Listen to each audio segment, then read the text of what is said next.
Hey, hey, hey. What's going on, everybody? It is Crypto Bobby. Hope you are having a great day, great night, wherever you are watching in from. Welcome to another edition of Crypto Happy Hour. Hope you have had a decent day, even if your crypto might be down a little bit. And we'll definitely talk about the entire marketplace and all that good stuff. So what's up, everybody?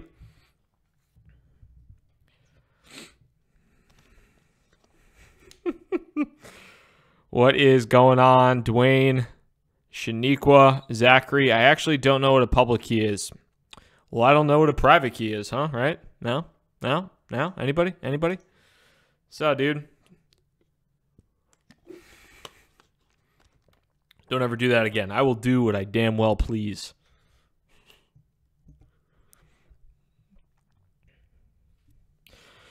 So, hope you guys are having a good one so far. Let me just pop open some of this stuff real quick. Just make sure. There we go. Make sure all this stuff's working all right. Tonight, not going too nuts with any whiskey. So tonight we got Founder's Breakfast Stout. I'm a big stout guy, so that's what I'm hopping on tonight. Had a little buffalo chicken wrap earlier today, so if we got a crypto bounce, you're welcome for it because it was buffalo chicken with a side of buffalo chicken tonight. So cheers. What's up, Garrett? Appreciate the kickoff there, and as always, guys, I will try to get to as many of these questions as possible. RIP Viking season. Sorry, Case Keenum. That was a big time play on fourth down by Drusif Breeze. But Garrett, what's up? I was thinking about doubling down today, but decided to give it to you. Well, thank you very much. I do appreciate that. Very kind of you. You should still maybe double down or dollar cost average your way in, like I always do. You know me and dollar cost averaging.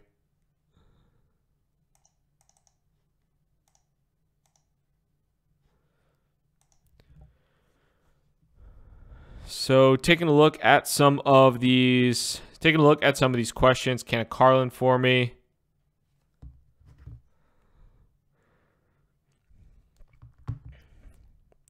Somebody said, would it be FOMO to buy Ether right now, or is it going to the moon? I mean, I think ETH kind of already went to the moon. Could it go a lot higher? Yeah, but let's take a look.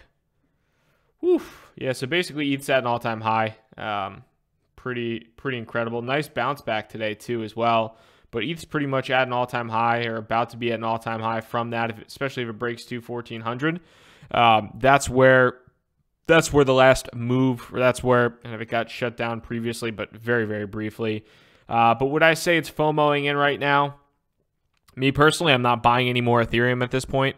So I got a decent amount of ETH personally, but I don't really plan on buying into it as much at this point in time.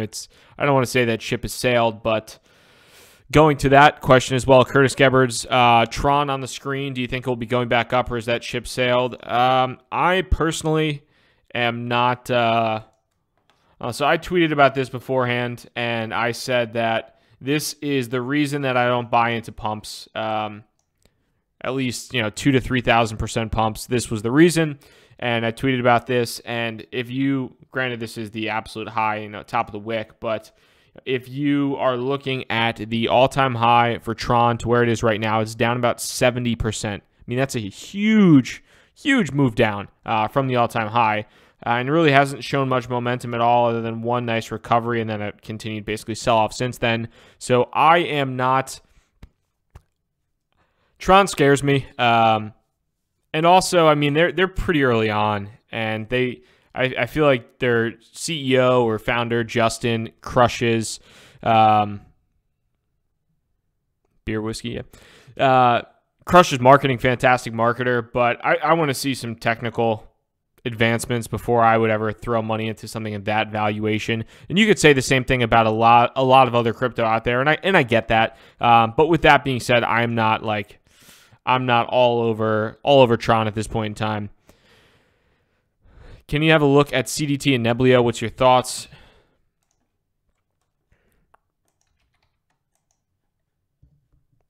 So CoinDash, I haven't gotten a chance to look at these guys, and Neblio's kind of on my radar as one of the new like white papers of the day.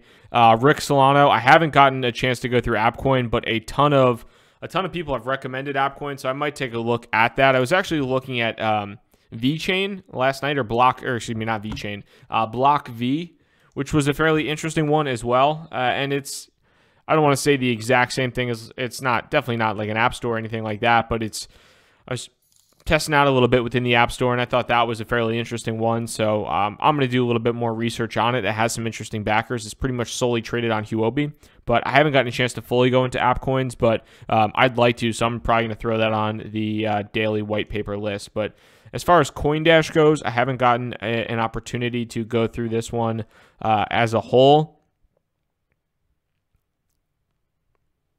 Could be interesting to play around with and register for, though. I don't know if they have an actual, okay, so they do have a beta. So if they have a beta, that could be interesting to play around with. From an actual valuation perspective, though, I mean, that could be fairly rich. I think CDT was over $100 million, and there's 9,000 registered users. So if you're looking at that on a per user registration, you're talking about basically over $1 million per user registered on the platform, which is, I mean, that's strong. That's pretty impressive.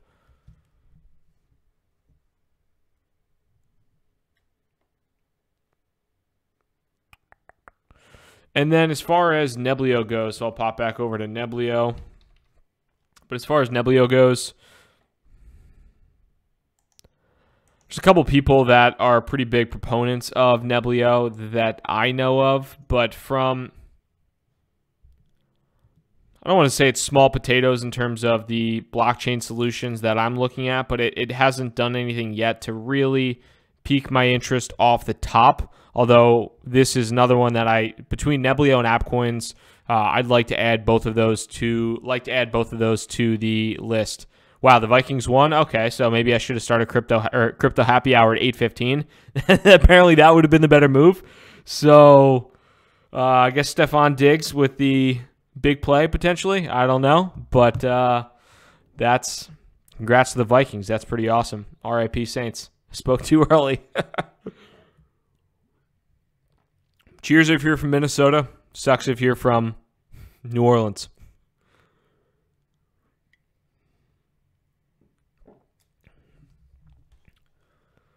Getting the Russia people post-playoff game.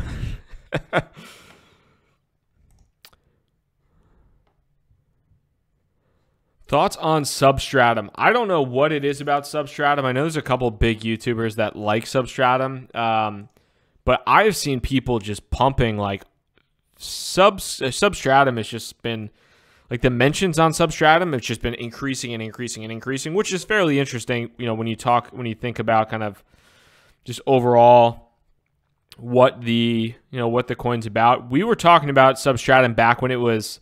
And granted, it would have been nice to throw some money in it back then, but we were talking about Substratum. Yeah, they're getting paid. Touche. We're talking about Substratum back in like when it was I feel like sub 50 mil in market cap when the whole deal with the U.S. government came out about the net neutrality stuff. And when that came out, it immediately went up pretty heavily. It went up from like, 35 mil in market cap, like 18 cents, all the way up to, spiked up pretty nicely, pretty much 2x'd. And then from there, it has gone on a really, really strong run, although it's kind of followed the rest of the marketplace there. But, with that being said, I haven't gotten a chance to use the actual solution that they have. I don't know if it's in place yet. I know it is they're trying to make a decentralized internet, which does make sense when you consider all the hate out there and the mistrust and a lot of the things that go on with, number one, the net neutrality stuff, with just general internet providers, whether it's Comcast, Verizon, all these Frontier, I don't really know. But there's a lot of dislike for internet providers, and Substratum can certainly play off that. I'm curious to see what the user experience is like. Somebody just mentioned it's in a private beta, so I haven't gotten a chance to use that. But yeah, that's one component of it. I haven't put my money into it. I would say it's maybe a little bit of more of like a niche use case than I'd like to play around with, or than I like to bet on, because, you know, really all in all, a lot of these assets for me are just bets. I mean, that's pretty much what it is for everybody. So a lot of these, especially when they're still in the alpha phase or like an invite only beta,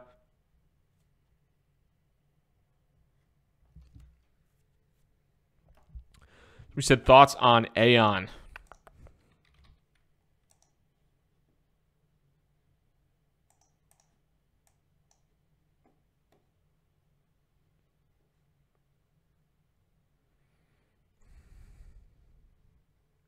So this one is, I can kind of go into a little bit. I love how we're having half NFL, half crypto right now. So I should have delayed this maybe 30 minutes. But RIP Jets season. I'm waiting for draft day. Season starts on draft day. Aeon is one of those third gen blockchain solutions.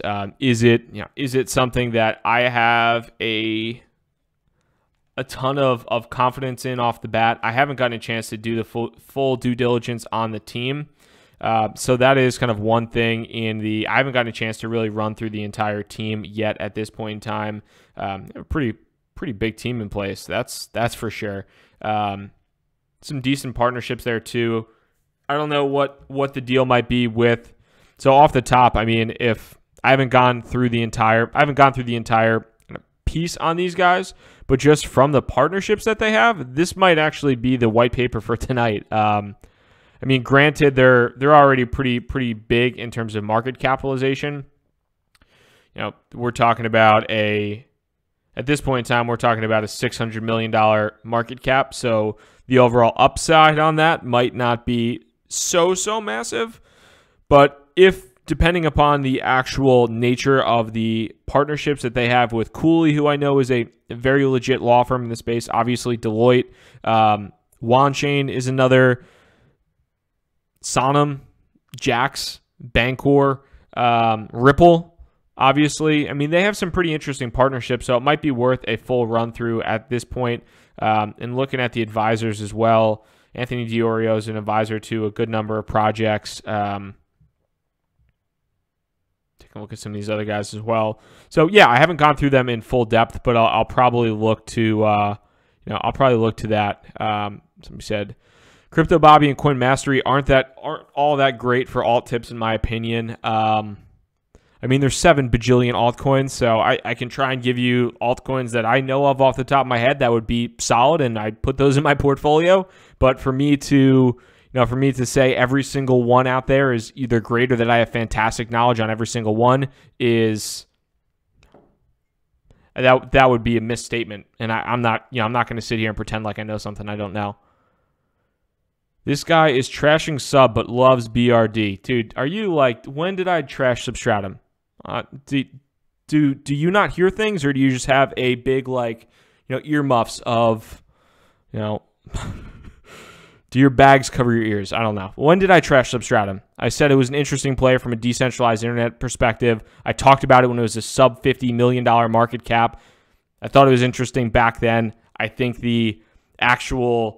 all the government regulations that are kind of going down, and that's certainly benefited as well as in combination to the altcoin runs as well. But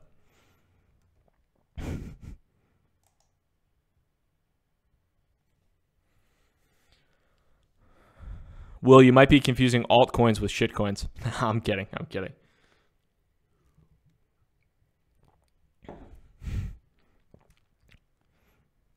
So let's see, looking here. Cheers, having a Chicago gin tonight. How about you, Rick? It's Founders Breakfast Stout. So fan of breakfast stouts, fan of porters, any dark beer. I'm a big fan of for sure. Have I checked out the high performance blockchain yet? HPB. I have not at this point in time.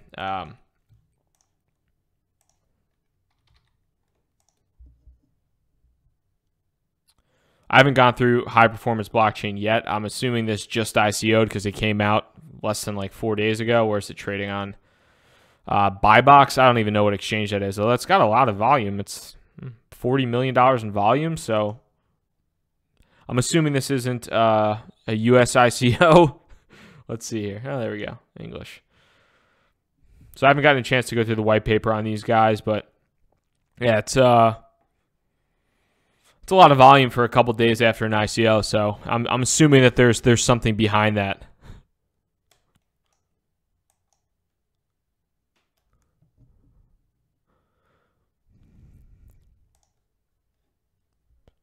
So what's your price prediction for Bitcoin in 5 years? I have no clue. I do think at some point in time we're going to see $50,000 Bitcoin. I would not doubt that by any stretch. I think $25,000 Bitcoin is definitely going to happen at some point in time this year. It seemed like it was going to happen very soon, potentially in 2017, and there's been, I think, a fairly, not a super deep, but a pretty logical pullback at this point in time. And then on the other side of the house, a lot of these altcoins have made some nice runs as well. So that's just kind of my thought process. I mean, I think we are going to see $25,000 Bitcoin. I know a lot of people are down on Bitcoin because of the transaction fees and all that stuff. But if any of that scalability stuff ever gets figured out, it'll be pretty legit. Somebody said, have I ever heard of Basic Attention Token? Yes, I have. I actually am a verified publisher on the Brave browser. So I do get paid in Basic Attention Token if you use the Brave browser and you set me up in the Brave browser as somebody, as like one of your preferred people.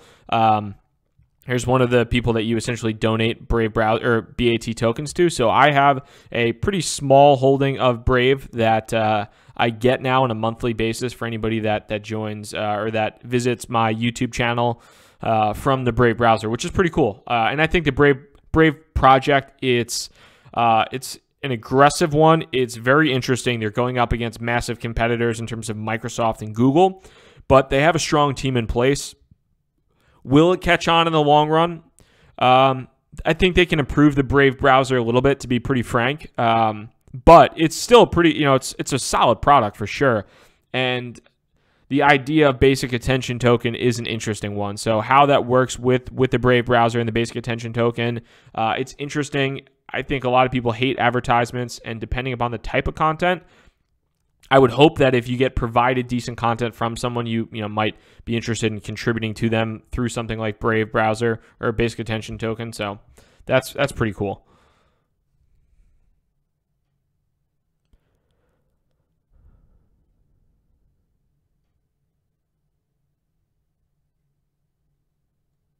So looking at some more of these chats. So somebody said Nebulous. This was one of the ones that was on my Nebulous. I actually dove into from a white paper standpoint, as well as from the standpoint of just kind of doing some more research outside of it. And somebody said, why don't you use an ad blocker? I'm just lazy right now. I probably should. But and I like Brave. I use Brave a decent amount. So I just don't use it because I have all my stuff and files saved on Chrome. But I did a lot of research on Nebulous recently and really liked what I saw, both from an in-depth perspective and then from an actual, if I'm just breaking it down newbie style. I see Nebulous interesting for a number of reasons. Number one, their team is super, I would classify their team as pretty strong. I don't want to say super strong, but I would say pretty strong. The founder, a couple of the founders previously, Hitter Zhu and Robin, were previously involved with AntShares, which was Neo before Neo got rebranded. And then Hitter Zhu was also the director of the blockchain platform at Ant Financial, which is part of Alibaba, or it's their financial services arm, which is super legit that he was involved with that, or a former director there. And they also have some pretty solid backers. So I personally, I've been dollar cost averaging into Nebulous over the past 3 or 4 days. They're on Huobi right now, which is one of the only exchanges. They have a couple exchanges, but they're on Huobi right now, as well as Ether Delta, but I wouldn't play around with Ether Delta with this one. But I was able to register for a Huobi account. There's no KYC requirements or anything like that, but I've been gobbling up I've been gobbling up NAS, Nebulous on that. I thought the technology was pretty interesting. It's still a little bit further along, but I look at this, and to be pretty frank, I think that they know what they're doing. They know what's coming, and they kind of have a far out vision of what is going on. But I will say this too from just the perspectives of like newbies and how I can see the shield gang going. I can see a lot of people out there saying, this is decentralized Google. This is decentralized Google. There's a search engine. They're ranking. There's an algorithm, blah, blah, blah, blah, blah.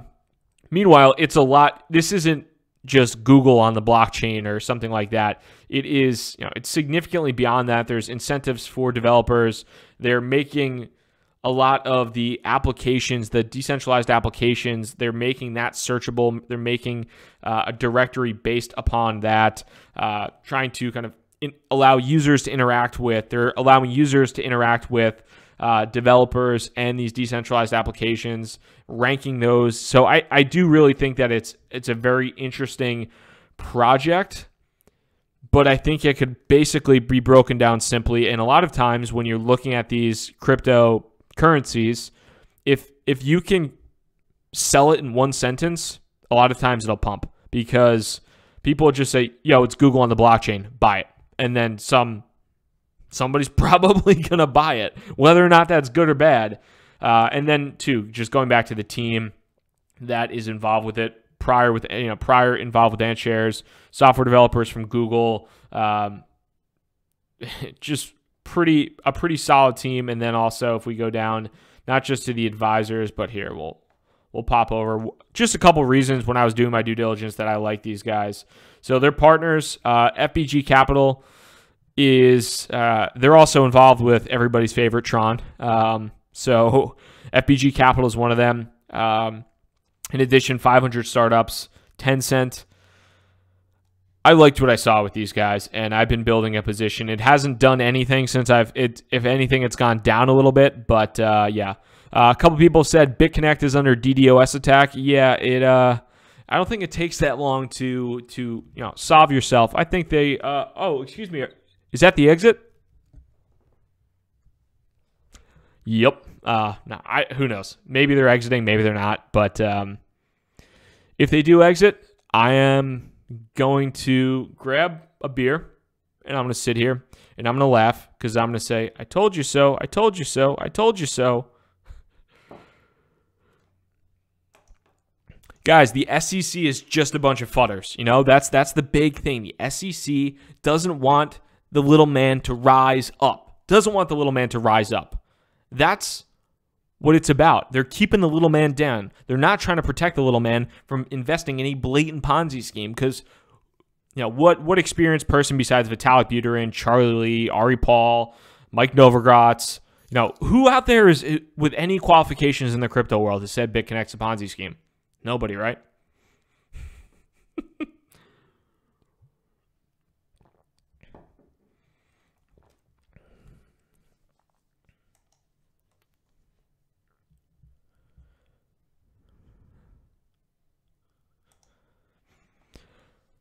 Don't the nonstop big VN sell walls imply big investors are driving the price down to buy it up, which sounds encouraging long term? I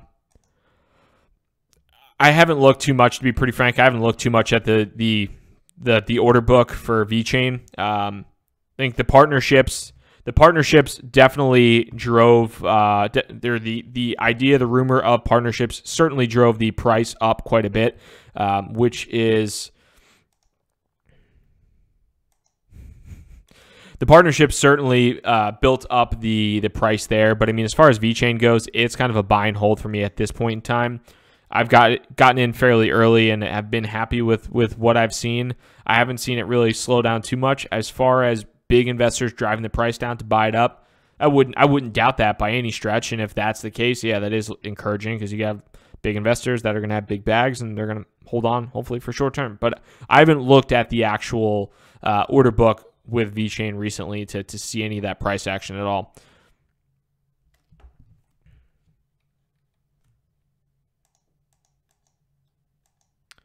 So I'll pull this bad boy up.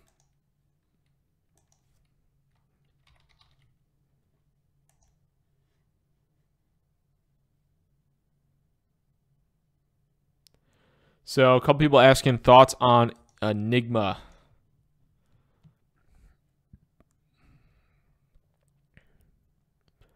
Enigma is definitely interesting. There's no doubt about that. It has performed incredibly well basically in the last month. It has gone from being worth less than 70 cents right now to up to $6. So it's pulled basically a 10x in the past 30 days. That has been obviously incredible. There are a lot of crypto out there that have pulled that level of move. So I don't want to say it's the only one that's pulled a 10x move, but it's definitely been a strong asset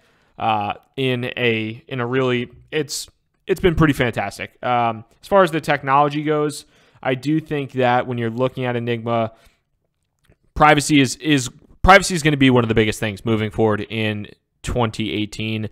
I have a position in Zcash. I will have a position in the Bitcoin Private or Z Classic when that does come out, because I'm going to hold on to that fork when that happens. I think Ledger is crediting that, and I'm pretty positive on that Bitcoin Private team. I don't own any Z Classic at this point in time, but I dig what they're doing. I probably would buy it, but I'm just too lazy at this point in time. So with that being said, privacy, private smart contracts, and an application to multiple blockchains potentially is, I think, a pretty fascinating approach. So I don't own any I don't own any Enigma, but a bunch of guys from MIT and from McKinsey and Snapchat, it's probably not a bad bet. Thoughts on Power Ledger? Seems really undervalued as the only blockchain for the energy industry with a semi-working product and a good team. So I'm salty because I could have gotten into Power Ledger early on. I didn't. I did not get into Power Ledger when it was sub 10 cents, and I've been a salty little bastard ever since. Power Ledger has performed extremely well. Really, since its ICO came out in November, I think they're a finalist at there's some Richard Branson like entrepreneurship event going on right now where Power Ledger is, I believe, a finalist, which is pretty cool. So good to see a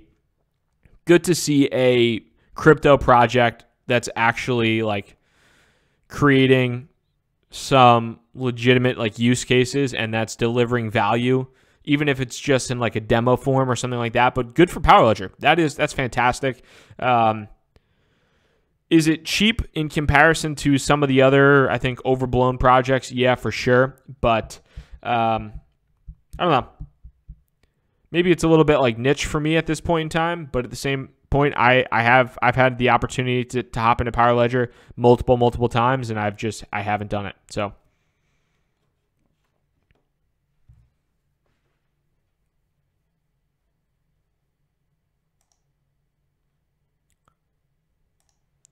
So taking a look at some of these thoughts, TWS attacks.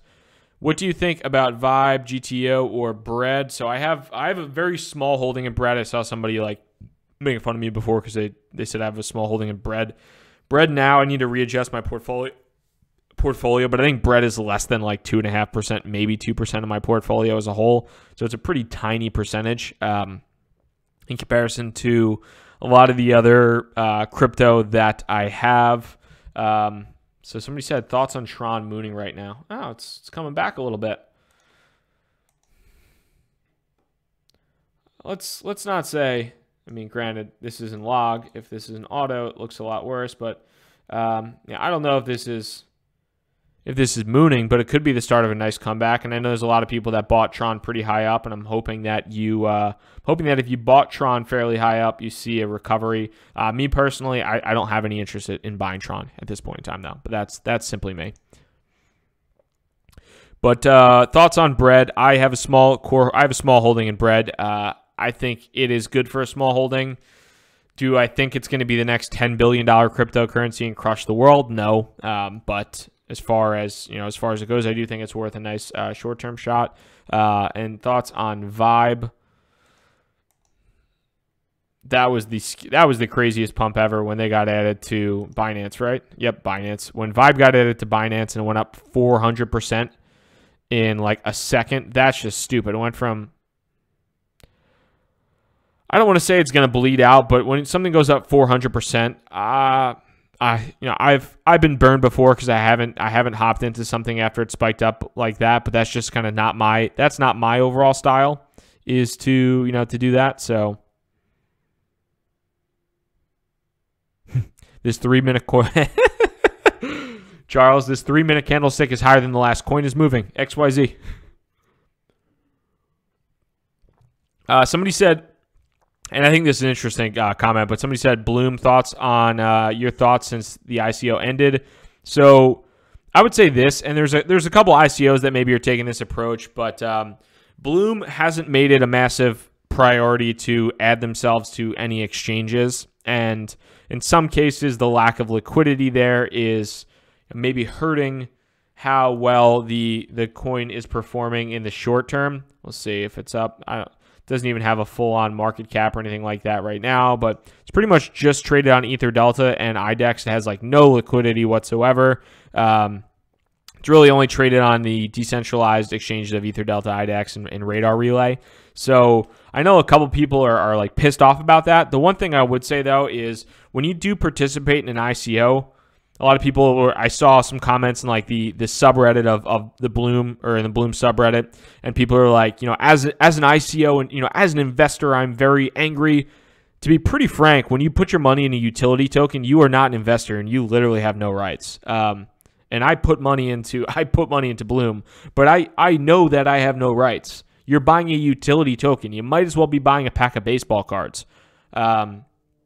And that's the same for every ICO out there. That is basically the same. Look at the people with the Tezos ICO. Tezos raised $200-something million, which is now worth like over $1 billion, but they are having a disagreement with their team is having a disagreement with their founding team, and all that money is locked up. The Tezos coins haven't been released, or the Tezis haven't been released, and then from there, people have just had their money sitting in somebody's treasury account forever and forever, and there's literally no legal recourse to do anything about it. So that is one of the dangers when you invest in an ICO, is that you are.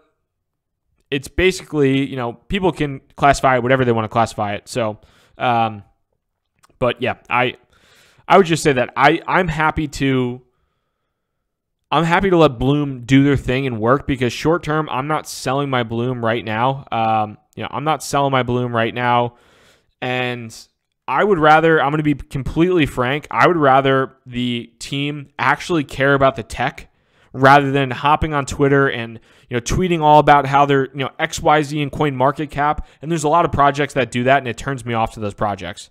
It really does. It makes me think that those projects only give a shit about being rich and don't actually care about delivering on the tech. I would rather, I'm going to be completely honest, I would rather have a team that cares more about actually delivering on the project and delivering on the vision than they care about, we're number 50 in CoinMarketCap and we just passed $500 million and blah, blah, blah, blah, blah. Like, who gives a shit? Because your coin's going to go down 50% in the next week. So, and there's a couple people that have done that, and like I said, it makes me think that they're, I don't know, it turns me off pretty heavily to them. Thoughts on Xperity?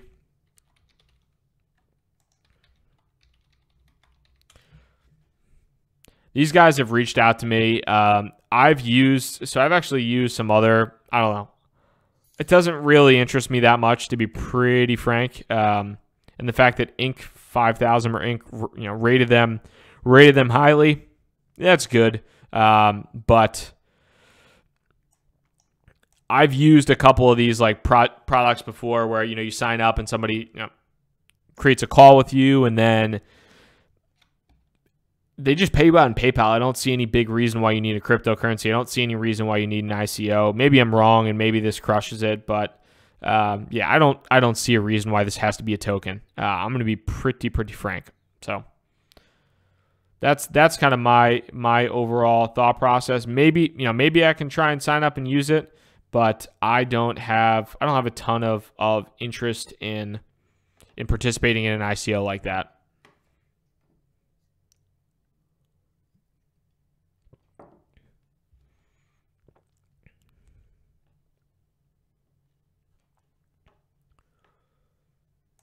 So somebody said, I made a move into music coin as a long-term outside bet. What do you think about it? Music in the blockchain, baby.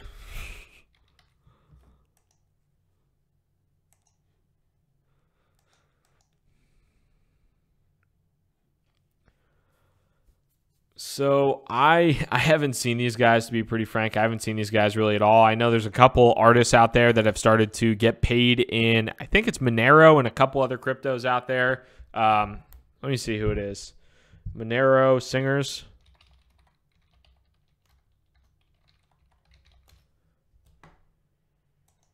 Yeah, so like Mariah Carey and some other singers out there, G-Eazy, Sia, Siacoin, are getting paid in Monero. It's kind of cool, actually. I don't know how music coin might differ from that, what the deal might be with these guys, but yeah, I don't know. I'm sure there's a lot of other audio coins like this, so who knows? I haven't done a ton of due diligence on them, and to be honest, it's kind of like a niche use case that I wouldn't care too much about, at least for the time being. Thoughts on RCN? ETH co-founder of ETH joined. So there's a lot of co-founders of ETH. We'll say that first of all.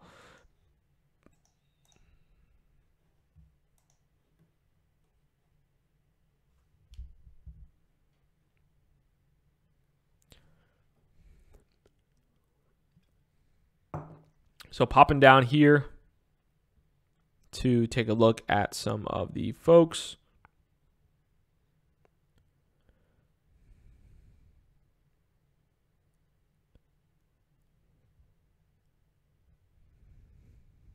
So I mean, they have their investors are legit, and the strategic partners are legit. Could that power them to be solid long term? It definitely could, and I might, to be honest, this is one where the investors make me look at this and say there are people powerful enough here to make moves. If you're not familiar with Tim Draper, and also Boost VC is Adam Draper, his son. So these are I don't want to say these are one and of the same, but this is Tim Draper. This is Adam Draper. Digital Currency Group is Barry Silbert, aka Barry Shilbert of ETC and Zcash fame. Pantera Capital is Dan Moorhead. Medici Ventures is Crypto D Medici on Twitter. You also have Funders Club as well. FBG is also the one we talked about previously with Nebulous, as well as with Tron. Perkins Coie is one of the biggest legal firms in the blockchain world. So they have some pretty solid folks behind them from a strategic partnership and investment perspective. So it might be worth a look at this point in time. I haven't done too much on them, to be fairly frank, but yeah, there's enough there for me to look at that. And a lot of times when I look at something, I'll look at the white paper, I'll look at the advisors, I'll look at the team. And a lot of times, like the stud teams that do really well, they all kind of have the same people around them. They have, they have the Panteras and they have the Drapers and they have this and they got that. And that's, I'll just try to compare all of that. When you look at Ripio, pretty cheap market cap, and hey, it's a sub $1 cryptocurrency because that's all that matters is the face value price and not the supply. But even with that, cap at 100 mil, circulating supply of less than 500 mil. So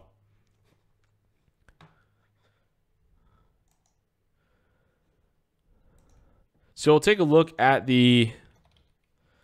what's going on with Bitcoin right now. I'm not sure if Bitcoin's having a little bit of a so Bitcoin's making a little bit of a run back from its bounce off $13,000, so 13.7, and I'm assuming a lot of these altcoins are doing nicely as well.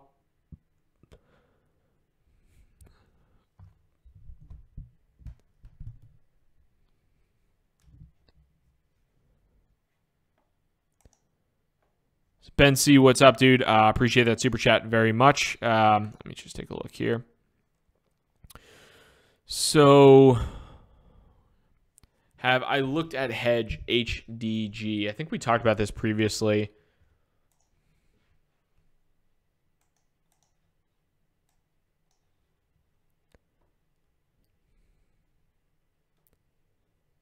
Yeah, so I believe we talked about these guys in a recent episode.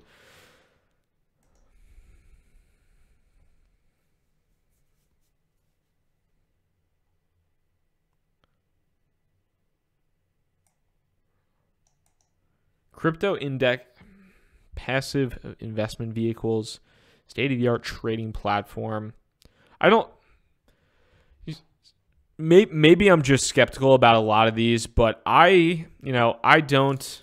There are so many projects out there that I really don't think need a token, and maybe I'm just skeptical, maybe I'm just stupid, but there's like a lot of projects out there right now that, like, if you have crypto indices and you have a trading platform, like, why do you need a token? Maybe there's fantastic crypto economics and I haven't checked behind it. I don't know enough about the hedge token to really understand it at this point in time. But what is the exact reason that this needs a token? Why can't this just be a business that has crypto indices and a trading platform and maybe a subscription fee and related to a trading platform? So and granted, there's a ton of projects out there that I think this on. I'm just looking off the top of this, and I haven't done an incredible amount of diligence here, so it could be I could be very much wrong on this bad boy. But yeah. So thoughts on Stenium, STN, Stenium. This one, I guess this just came out, maybe just ICO'd.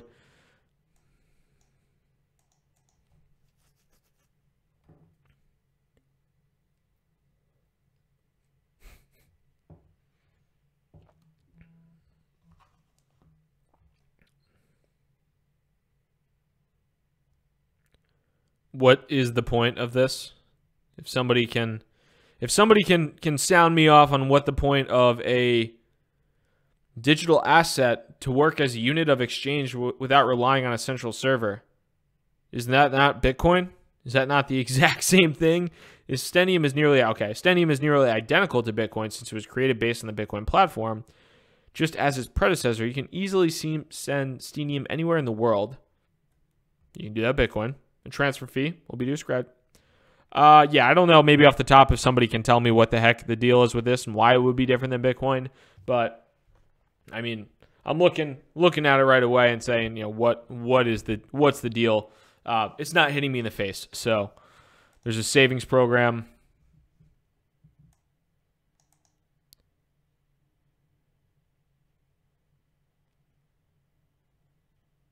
Yeah, I don't know. I'm Gucci without this one. If you can't appeal to me in 5 seconds, you're done. Thoughts on Spectra X-Spec?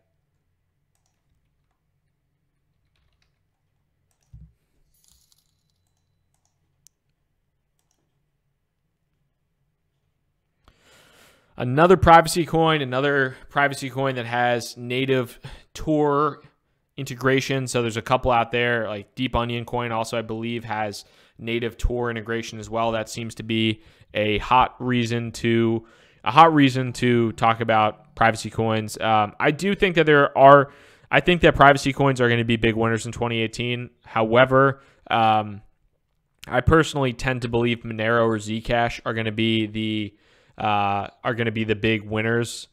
Potentially more Monero than Zcash, but Zcash is also crushing it. I have a decent sized holding of Zcash, and I'm also long on Zcash as well. So I like Zcash. I think it's a solid project that hasn't pumped enough. But when I look at privacy coins and I see the current market cap here, and I see Monero down at 13, and let me see if I get that pull the transaction up. Yeah, let's see if we do the transaction volume.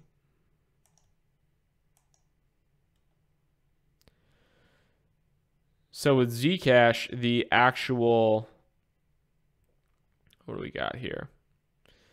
With Monero, the transaction volume is unknowable. Is this actually private or fully private? With Zcash, you got $177 million in 24-hour transaction volume, which is pretty legit. 11,000 transactions, which is comparable to a lot of these other cryptos out there.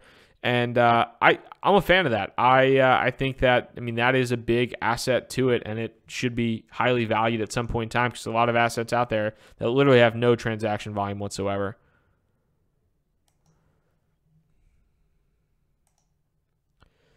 So looking at some more of these questions here, but I mean, as far as Spectre goes, I haven't done a ton of due diligence on it yet. It spiked up nicely since the little altcoin run in mid-December. Is it worth 80 mil? Is it super legit? I haven't gone through the actual tech on it. Looks like a private coin that utilizes Tor as well as has a 5% annual reward for staking. So stealth staking. I was going to say Ledger support, Treasury support would be interesting, but this is under development, so who knows how under development that is. But I do think that when a coin actually announces that they will be working on Ledger or Treasury support, that's massive. That's big news. But this is just saying, hey, we're developing it, so that's not the biggest thing.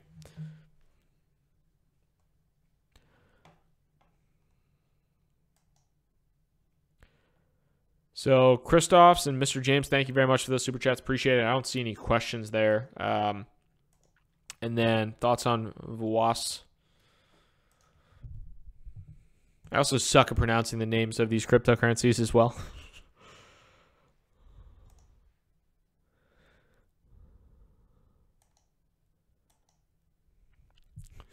Dragon Chain is Disney coin. Well, not fully, but that's why I break things down. That's why I put in a lot of cases I put money down on simplicity. When I talked about Nebulous and I said Google on the blockchain, like when people say Dragon Chain is Disney coin, I don't think Disney owns any Dragon coin whatsoever, but because there's a somewhat of a relationship there, you got that going. And people throw money into it. So the simplicity of a sales pitch is important. I really do like it's very stupid, but the simplicity of a sales pitch behind why new people to the space might invest in something it's very underrated. Rediscover music known in I like Spotify. I have no problem paying Spotify $15 a month for a family plan so I can have multiple people utilize it. I have not used VWAS, and as far as how people monetize it, as far as how people use it, I don't know too much, to be pretty frank. So yeah, Bobby, crypto investing is not bearable without drinking alcohol. I understand that now. Yeah, welcome to the party, brother. But yeah, I mean, this is something. So a lot of these, awesome playoff games today, solid. But a lot of these like apps where they're competing against something, let's say outside of the decentralized world and like the quote unquote real world, they really do need to get like a lot of. They need to pick up a lot of steam, and they need to pick up a lot of. Please tell us our views on Digidex. All right, Usaid, I'll get to that in 1 second here, man, for sure. So looking at something like this with how it competes against a Spotify or an Apple Music, I mean, those companies have literal war chests of money, like just millions and millions, and in Apple's case, billions and billions and hundreds of billions of dollars.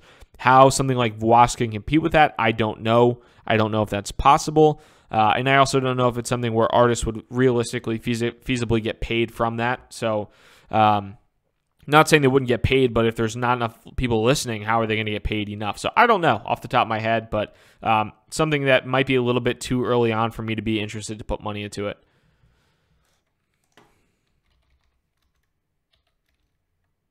Somebody said Digitex. Let's see what the heck that is. Digitech, ICO, Reddit, scam. Well, let's see if it's a scam or not. Legit or another scam. Commission-free cryptocurrency futures. The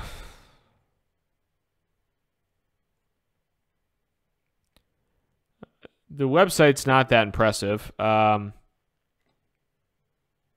Market makers team. I don't know too much about these guys.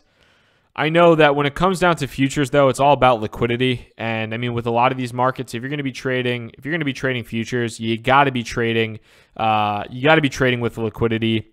And if somebody's got to trade, pay a small fee to get liquidity, that's fine. But you don't want to be stuck with a position and be like, oh yeah, I saved 5 cents on fees, and now I got a bag of $500,000 Bitcoin that I can't transfer anywhere because there's nobody using this exchange.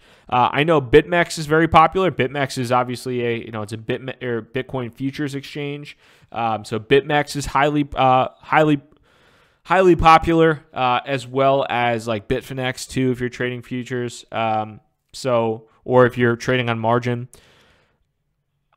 I don't know if people care that much about it. Maybe they do, maybe they don't. But I would have to wait and see if these guys actually get liquidity, because I think in the case of basically all of these exchanges and all these exchange ICOs, what matters is your ability to buy and sell on the platform. If I can't go onto your exchange, and if I can't sell basically instantly when I want to, and I have to hold on to my bags for an extended period of time, or I have to wait a really long time to buy because if there's a lack of liquidity, I don't care about trading fees.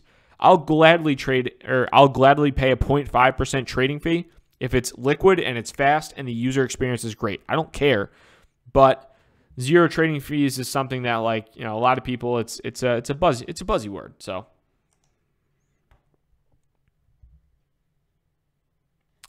VJ, I'll get to yours in a second. And then somebody said, what's up, Bobby? Capital One blocking crypto purchases, exact same reason why we need decentralization. So, I mean, decentralization, obviously a big deal for sure. But the one thing is, how do you decentralize the fiat to crypto on ramp? That's something that you want to take a look at. And I think I don't know how that could really be done realistically unless there's a bank that specifically is open and makes itself known that they are cool with crypto purchases. And I haven't had any issues with the banks that I use, but I'll be pretty frank. I mean, if Capital One was preventing me from buying crypto on Coinbase or something like that, I would be like, all right, see you, Capital One. I'm going to Wells Fargo. I'm going to Chase. I'm going to wherever. I'm going to some crap. I'm going to some whatever bank. But the fact that Capital One is saying you can't buy crypto, it's my money. It's not your money. Yeah, it's under your custody, but I think that's a little bit ridiculous. I'm sure that's going to piss some people off. And yeah, I mean, it goes to show that, decentralization is great. How does all that go down though when it's in relationship to when it's in relation to the actual storage of your money in a bank in the US or wherever else, to getting that onto Coinbase or getting that to somewhere else? And is there ever going to be a place where that is quote unquote decentralized? Because banks can always say, all right, well, there's 3 places you can buy from. There's Coinbase, there's Gemini, or there's like Bitstamp, or maybe Kraken, or there's 4 places in the US. So we're just not going to allow for any transactions there. We're going to call them fraud, and boom, that's it. That would suck, and apparently that's the move that Capital One is doing, and yeah, that's bullshit. So, thoughts on Bitclave and Aware?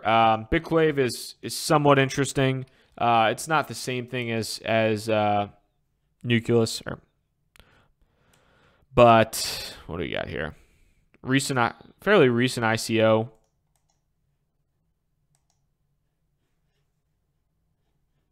I'm not too familiar with Aware, to be pretty frank. If it's credit, it's not your money, though. Yeah, I mean, if it's credit, it's not your money. But if it's credit cards, okay. Well, then that. So I didn't look into it too much. If you guys are saying it's credit cards, then I guess that's fine. I guess. I mean, I still think it's kind of stupid. You're still.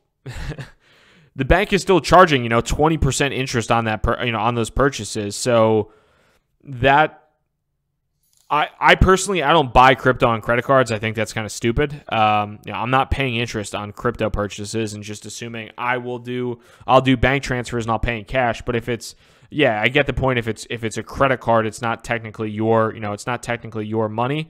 But if that's, if you're buying it if you're basically taking out a loan to do that, that's probably not advisable in the first place. So, yeah, I don't know.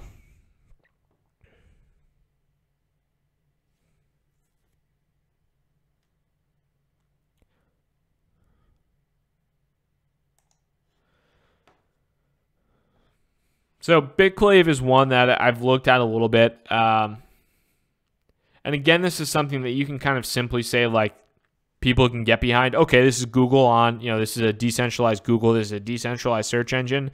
As far as anybody ever using this over something like Google, I'll wait till I see it happening, or I start to see it happening before I buy into this. But to be pretty frank, yeah, Google monetizes the heck out of you. And yeah, we're watching right now on a Google platform. But Google, if I want to find something and if I want to search it, Google's algorithm is good enough to give me exactly what I want every single time. So I'm fine doing that. Somebody said Shake Shack versus In-N-Out. I'm an East Coast guy, and I haven't had In-N-Out enough to make a definitive conclusion. I like both of them. I think I do like both of them. I do like Shake Shack a lot.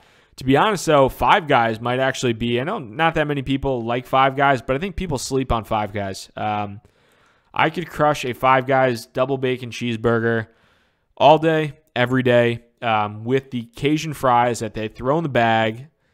I could crush that all day, every single day. And I don't care what anybody says, what anybody thinks, but Five Guys is dope. Shake Shack is legit, too. Smoke Shack burger, I could do that. But In-N-Out, I've never had Whataburger for... That's you guys in Texas, right? So Steak and Shake, I think, is overrated. Not a Steak and Shake guy.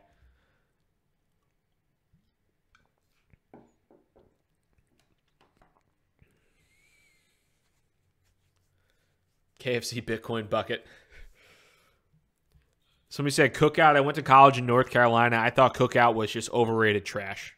I might lose some friends over that, but I would get in that argument every day. I don't trust people who like Five Guys. I don't trust people by the name of Alan Fahali. That's who I don't trust, Alan.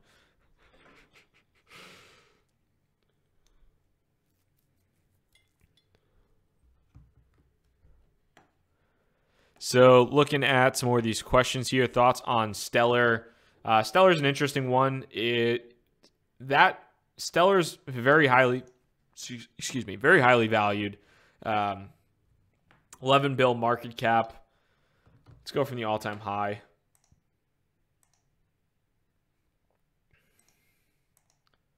Stellar's pretty highly valued.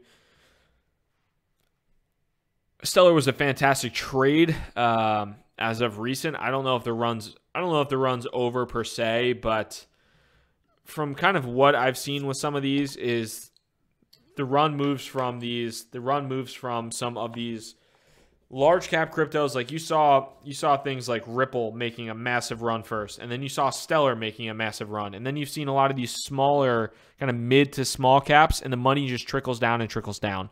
So as far as Stellar long term though, I feel like it might pull back a little bit more. So yeah.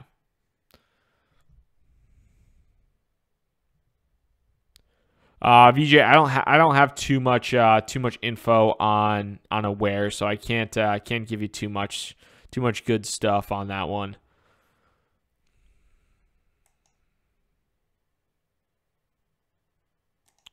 You said competing with Google. Well, yeah, I don't think it's going to compete with Google, but people might say it will.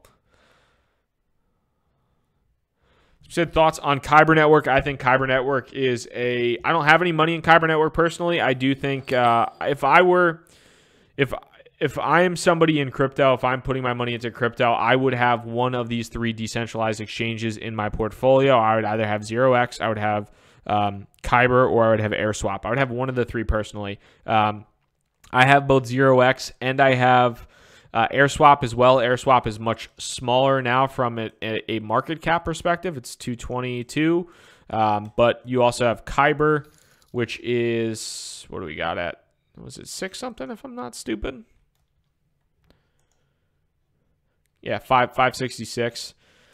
I've liked Kyber for quite some time. I don't have any money in it, but the roadmap itself, the mainnet is supposed to be coming out in the near future. It's supposed to be coming out this quarter to support trading between tokens and ETH. The long-term vision being the actual cross-chain trading. So not only can you trade ETH and ERC20 tokens, but you can also trade, let's say, ETH to Bitcoin in a decentralized manner, or Ethereum to Monero, or something like that, you know? But I think Kyber is very interesting. And they also, from, let's see here, team members. Where the advisors at? Oh, yeah. So here's one thing you might find interesting. You got this handsome, devilish young man right there, Vitalik Buterin, as a advisor. And there was a point in time where anything Vitalik put his pinky on back in the day would go up to mostly $1 bajillion. But yeah, I don't have any money in Kyber, but I think it's certainly a legitimate opportunity.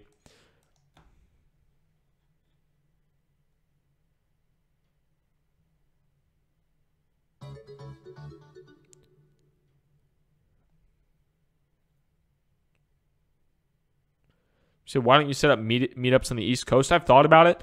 I'm based in NYC, so I've thought about doing some like NYC meetups or something like that. But yeah, I haven't gotten around to it at this point in time. Brody Schmidt, appreciate that super chat. I don't see a question there, so I'll try to keep an eye out in the chat if you had one, but I don't see one, so apologies on that. Thoughts on hemp coin? I like the ticker symbol THC. It's creative. I'm not that big on the weed coins, to be pretty frank. I've talked to a couple homies in the industry to see if it's something that's actually being utilized or not. I don't know. It is traded on Bittrex, which is nice, but I'm curious at the actual adoption of these. Is my middle name Nicholas? No, it's not. It is not. Thoughts on Coin Mama, legit or scam? Oh, I think the name's stupid.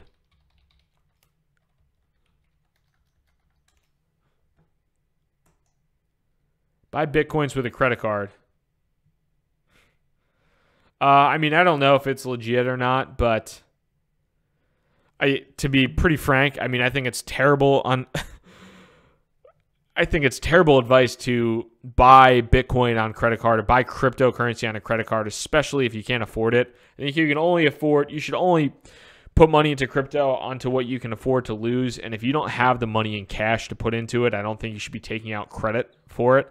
So Robbie Personal Finance says that's a dumb move and I wouldn't do that, but I haven't used Coin Mama, so who knows. Where to get my chicken wraps? My go-to place, man.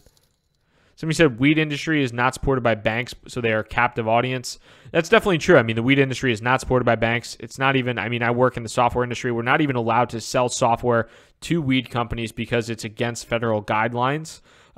So our company won't even touch marijuana companies in the U.S. just because it would open us up to federal investigation potentially. So that's something, to keep in mind. But yeah, I think that like logic really makes sense, but it's still a matter of like, are these guys all still interacting in just cash, or how are they doing things? I love founders.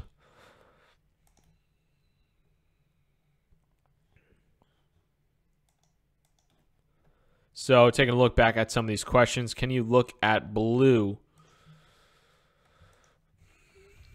No, I only look at red. Nice joke.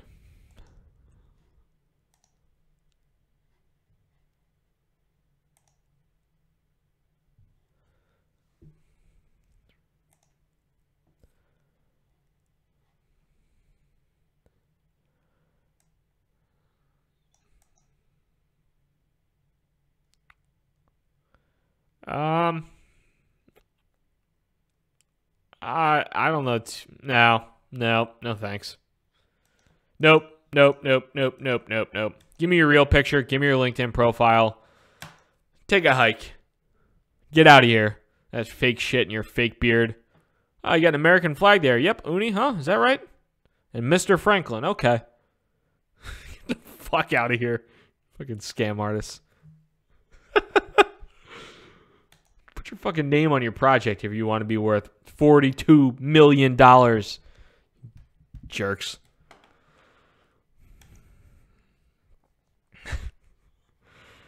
God. No, thank you. No, thank you. What's up, Bobby? Hope you can check out the coin CyBSec. Seems like a decent privacy coin with a tiny market cap, 300K. So I figured easy 10x, right? Haha, am I a noob? Or I am a noob, so it could be a shit coin.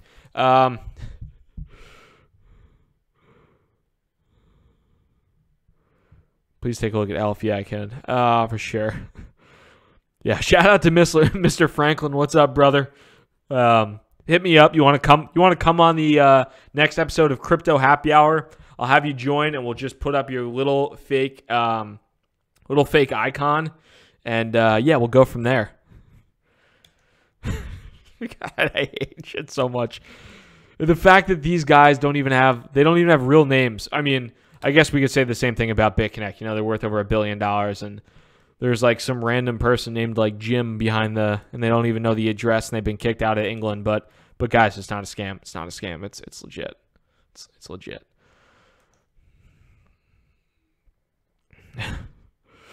But okay, we'll take a look at CyBSec. 300. What do we got here?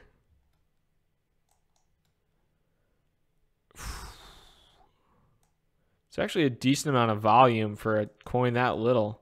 It's more volume than market cap. That's strange. Where's it traded? Coin Exchange. I don't have an account on Coin Exchange. I don't know. Anything that small scares me. Yeah, you could pull a 10x. You could also lose 90% of your money in like 4.5 seconds. So, yeah, I don't know enough technically about these guys to do a really solid due diligence on them. Let's see. Do they have a team? Do they have a team? Folks? I don't want to download that white paper. If I got to download it, no thanks. I don't know. You're taking a big risk.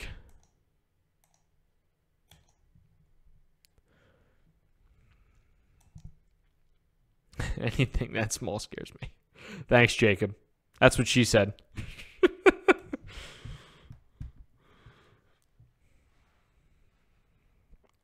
Somebody said I missed a super chat about Ethos. Where is it? Haven't gotten to it yet, but Greg, I will definitely get to that, brother. Said I'm new to trading. Where do I get my wallet? What's a good site? I'm starting with $500. Mr. James, what's up, man? My recommendation or my flow is I start off on Coinbase, or I would start off on Coinbase. I would buy Bitcoin, Ethereum, or Litecoin, one of the three, because that's the way you get US dollars or whatever you might be buying with. That's the way you get that money into. That's basically the way you get your dollars or your euro or whatever into crypto. And then after that, after you figure out what everything means, then you might open up an account on something like Binance or on KuCoin or on Huobi or whatever, and then you can buy some. Then you can buy some of that, some of the altcoins. But I would recommend getting used to. Crypto first and starting off with Bitcoin or Ethereum or Litecoin or the other ones. A couple people saying, "Yo, what happened with BitConnect?" Let's pop over here. What do we got here? Yo, guys, we'll be back soon. It's cool. You just gave us a $100,000 loan. We'll be back soon. We good. SEC, those damn fudders, man. Get that cheese, bro. Get that cheese.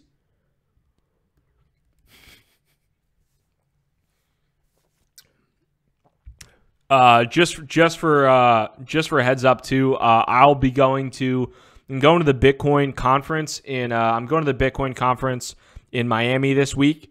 So I do fully plan on taking and shooting a BitConnect commercial in my hotel. I was a cheap ass, and I don't think I got a hotel room with a lobby or with a balcony. So unfortunately, I don't think we're gonna have a balcony shot. But I might show you my shitcoin wallet on the TV. Hi, I'm Crypto Bobby, and this is my shitcoin wallet. All right, enough of this. Peace to your money if you put it in BitConnect. Don't say I didn't warn you for the past 4 months.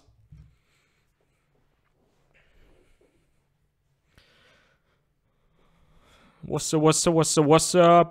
Greg Harr, what's going on, man? Thoughts on Ethos? think a lot of people like Ethos and seem to think it's going to be pretty legit long term. I haven't gotten a chance to use the app at all, so let's go to that. The Ethos token.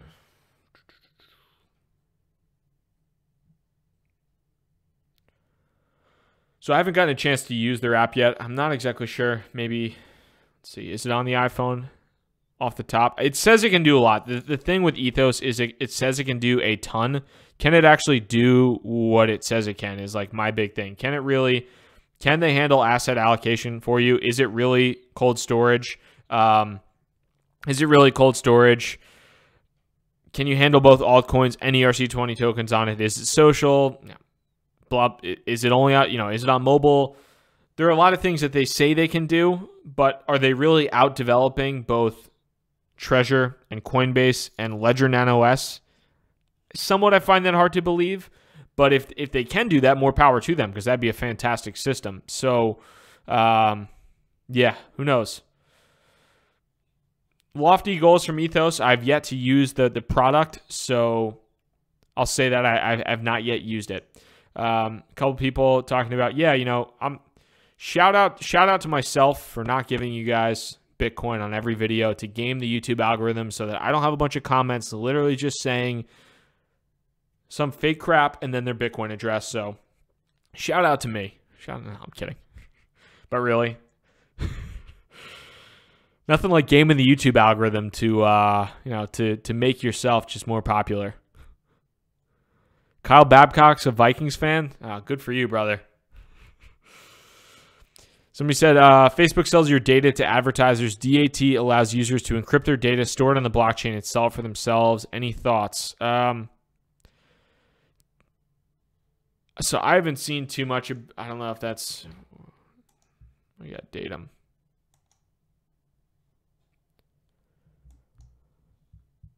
The token is now live. Yep. So this is, I'm not sure if this is the data, the DAT, or if you were talking about more along the lines of basic attention token, or if it was this, but I think Datum is interesting for sure. The one thing I would say is the majority of people, especially the majority of people that use Facebook, I really don't think they give a crap about their own privacy, what gets sold to advertisers, how their data is encrypted. They have no idea how to encrypt their own data. They don't know any of that stuff. So definitely something to think about in the long term with the user adoption of some of these. Seems like everyone on YouTube is either bullish or neutral on everything. What are you bearish on? It's tough to say what I'm bearish on, to be pretty frank, because I think there are a lot of cryptocurrencies out there that aren't really super great projects, but they've done really well. So like a lot of people out there will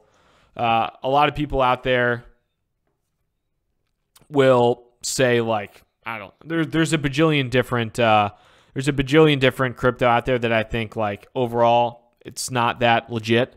But with that being said, it still hasn't prevented that cryptocurrency from pumping. So as far as being bearish on anything in particular, I've made statements about certain crypto that I don't like, or I don't think is that legit, or doesn't have a real legit use case, but it still just pumps because the entire market is pumped regardless.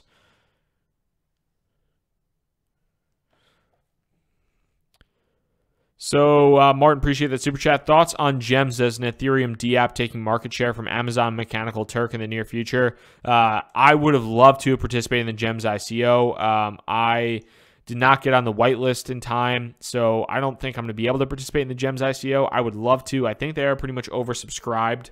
So that's definitely something of interest. I don't know if GEMS is going to. GEMS might take market share. Are they going to beat Amazon in the near future? I would doubt that, because Amazon is an absolute monster and dominates every single thing that they do. But I think that the GEMS team is pretty solid and legit, and I would bet on them if I have the opportunity. If I don't get into the ICO, I might look at what the opportunity is post ICO once it hits exchanges.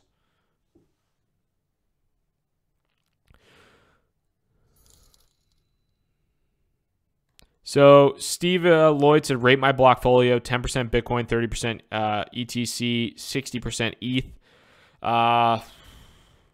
It's not terrible. ETC's done well recently, as has Ethereum. I might look at diversifying maybe a little bit more. Maybe get yourself a privacy coin and a decentralized exchange. Hop on that game. Maybe pick yourself up Monero or Zcash or Kyber or something like that. I don't think that would hurt. Maybe take some of that ETC or ETH profits and move that around a little bit. I don't think that'd be the worst idea. And as always, that's not financial advice. I'm not a registered financial advisor.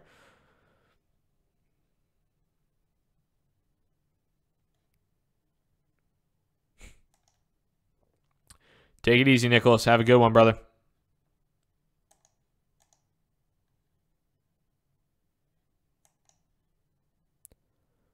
So looking at some of these comments here. Can you show your portfolio passive income streams to invest in? I don't really have passive income streams in crypto. I don't really think that's mostly what crypto is about. That could change with proof of stake, but for the most part, I'm not like Mr. Passive Income. I mean, I have money in the stock market. I get dividends in the stock market, all that stuff, but I basically just reinvest them all at that point in time.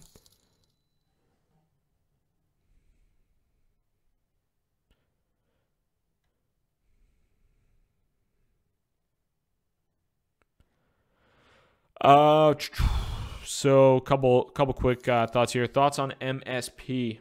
Certainly hop into that for you guys.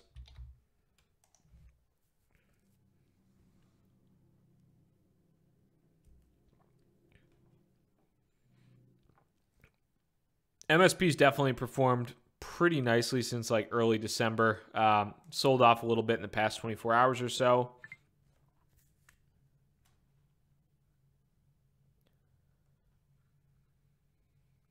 I do think governance is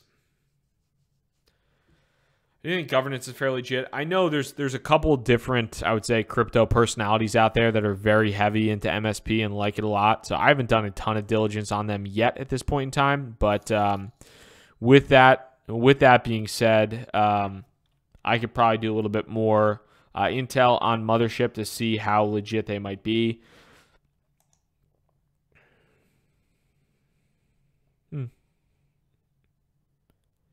Yeah, I haven't done a ton on Mothership at this point in time.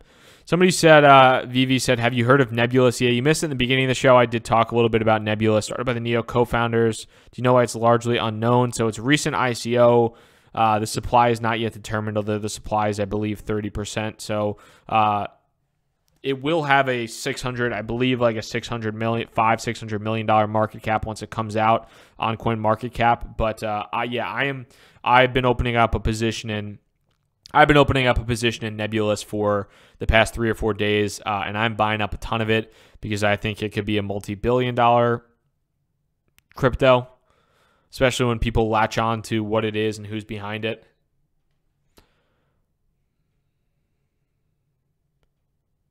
So thoughts on DBC? Sure, why not?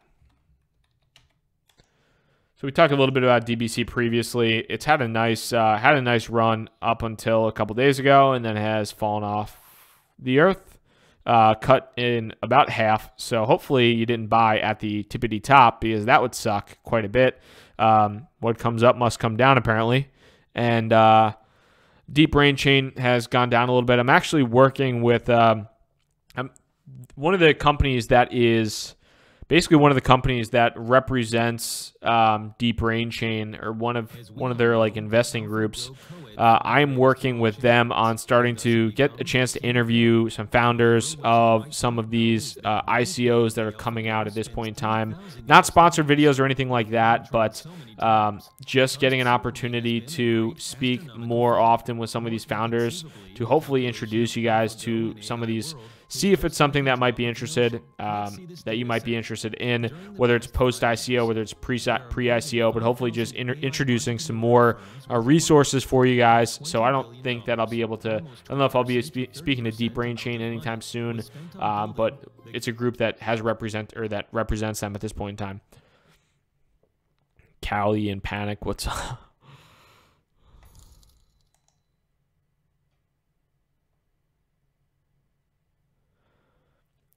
So what do we got here? Somebody said, Benjamin, what's up, dude? Hey, Crypto Bobby, put a bunch of money into Verge at 18 cents. Seems to be steadily declining since. Was wondering about your thoughts on its fundamentals. Again, kind of similar to Tron. This is why I don't put money in something that just pumps through the roof. I mean, this over the past month from like the beginning of December, it was sub 250 mil in market cap. It was sub 2 cents, pumped all the way up to 30 cents or so. And it's kind of, I don't want to say blood. It's actually like consolidated somewhat nicely in this range. So I wouldn't be that worried depending upon where you put it in. Where is it? It's at 13 cents. Yeah, that sucks. That's rough. But that's one of the problems with sometimes throwing money into something that pops super, super hard, because you don't know where it's going to pull back. But when it does pop, it pops hard and it pulls back a pretty significant amount. Somebody said Tron didn't pump that much, man. Tron is still good. Dude, Tron's down 70% from its all-time highs. Granted, most people didn't get in at the all-time high, but it's still down. I mean, we can look at it. The charts don't lie. Granted, I'm sure a lot of people got in early, and if you got in early, then fantastic. But we can put it in logs so it looks a little bit better. But, I mean, depending upon where you got into Tron, if you got in anytime prior to 2018, you're still crushing it. There's no doubt about that. You're doing really, really well. You're up, a couple 100%. At one point in time, you were up close to 1,000%, maybe 1,000%. But if you are the unlucky individual who just bought that all-time high, you're down 70%, close to 70% right now, and that hurts a lot. That's tough to see, and that's why I'm petrified of buying into these massive moves. That's the biggest thing with me.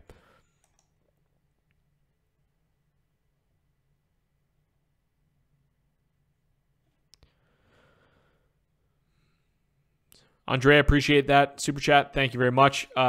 Chris, we talked a little bit about Neblio previously. I think Neblio is a fairly legit project. I don't know exactly from my standpoint, just an overall like market differentiation, how true the differentiation might be between some of the other competitors in the decentralized kind of platform play that they're looking to, and specifically within the enterprise world. Massive volume in the beginning of the year, and it's died off quite a bit since then. But now it's on Binance, it's on KuCoin now, which are both nice, but mostly on Binance at this point. So if you're looking at it, I mean, it's pulled back since the all-time high. So hey, it might be a decent time if you're really looking to build a position. Maybe dollar cost average your way in.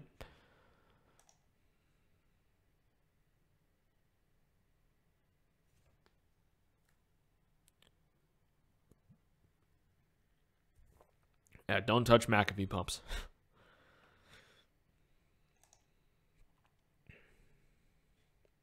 Somebody said, what's up? Do you think the average stop loss on BTC for whales given this, what do you think is the average stop loss for whales given this bearish market, if any? I have no idea. I think that's all personal preference. If somebody wants to send a 15% stop loss on Bitcoin, they can do that. If they want to set a 30% stop loss on Bitcoin, they can do that. I think it's probably has to do, for a lot of the whales, looking more at some of the different areas of support as well. We might say right now $13,000 is a decent area of support. If it goes below 13K, or if it goes below 12.5, then hey, I'm going to sell. So I think it depends on the individual strategy. I don't know if there's one thing you'd say about all these whales and such, but you could see that 12.5, that 13, 12.5. I don't know if, I think one or two candles is closed on a 4-hour chart underneath 13K, at least recently. So there seems to be a little bit of a decent level of support, but if it goes under 12, that might be an area where a lot of people have those sell orders set to, or the stop loss is set to. Take a look at Skycoin, one of my favorite projects, and is under the radar.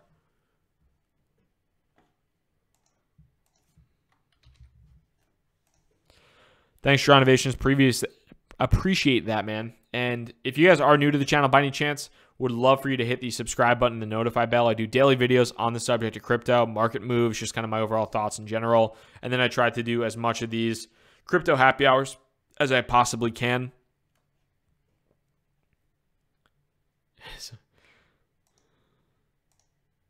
Pop over, take a look at Skycoin. Boom.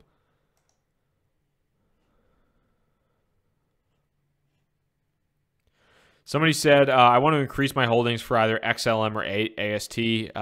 Which would you choose? I mean, I have a holding in AirSwap, so that, and I don't have a holding in XLM. I don't know if XLM is done making a move, but I think AirSwap is a lot smaller, but still in that nice mid-cap range and has an opportunity to really make some pretty significant gains. I personally think it's a lot easier, or I could envision AirSwap pulling a 4x or a 5x a lot easier than I could see Stellar Lumens going to $40 or $50 billion in market cap. So for that reason, I think increasing your holdings in AirSwap just off the top makes sense, as do I think that the overall motion and the interest of decentralized exchanges is something that really is fascinating to watch in the long run.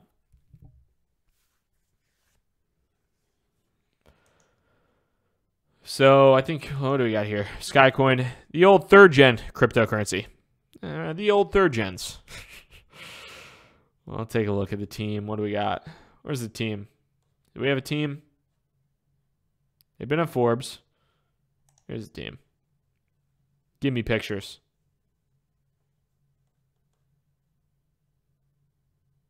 No pictures?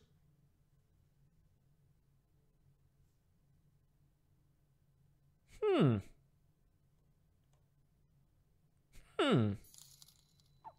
don't know. Maybe I do a little bit more diligence on these guys, but I like to see who I'm putting my money behind.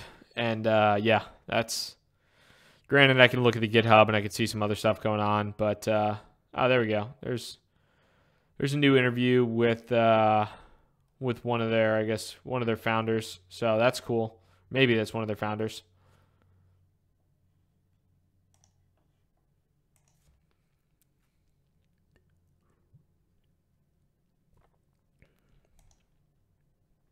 So taking a look at some of these questions here.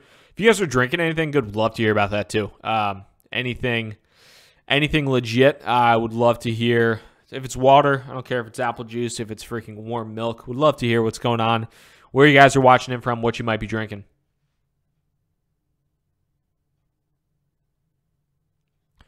Only YouTube content provider that really tries to answer all questions within reason. Thank you. I definitely do. Certainly sorry when I can't answer everybody's questions. That really no bullshit I am. But I definitely try to answer as many as I possibly can. Thoughts on Utrust? So I haven't had the full chance to go through this like in depth. The market cap is somewhat like the mid cap is definitely appealing to me. Their marketing is pretty solid. I'll give them that. And luckily, they also don't have a fake team, which is a positive thing. So I could dig that too. But I need to dive into these guys much further to see if they can really accomplish what they say they want to do, which is kind of being that PayPal type solution, or being that Venmo type solution. So taking a look at this. Drinking Greek yogurt. I'll pass, Rishi. No, man. Rum chata, you're crazy. Johnny Walker Black Label, Metablock and Blockchain, Buffalo Blockchain Chicken Wraps, Buffalo Chicken Wraps. That's good. Arrogant Bastards, delicious. Blue Moon NYC chai tea. That sounds enjoyable and quite calming. Sipping Martinelli's. I could crush some Martinelli's. That was my favorite, like, Thanksgiving, Christmas drink as a young buck.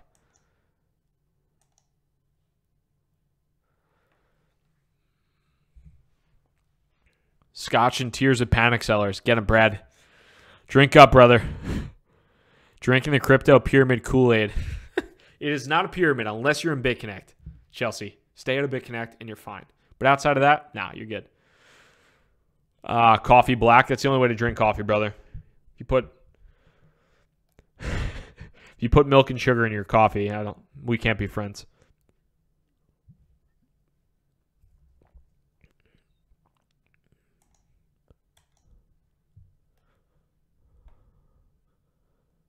So taking a look at Komodo, completed the first ever Komodo ETH atomic swap, and 22,938 atomic swaps so far. Their decentralized atomic swap exchange got listed on CoinMarketCap, not pulling enough traction though.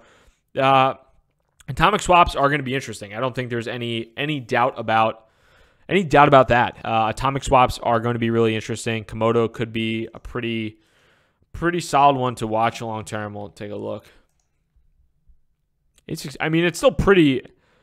We're still talking about close to $1 billion cryptocurrency, and at one point in time, it was $1 billion. So let's not say Komodo's underlooked. It is overall, it's probably a top 40 cryptocurrency, although it could probably be higher when you consider some of the crap that's up there. Yeah, Komodo probably shouldn't be behind Dentacoin. I'll say that much. I'll definitely say that much.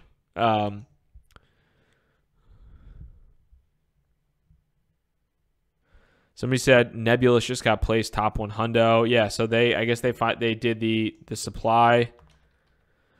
Yeah, 87. I've been gobbling up Nebulous, and I will continue to. That's definitely one that I'm looking at and like, hey, you know what?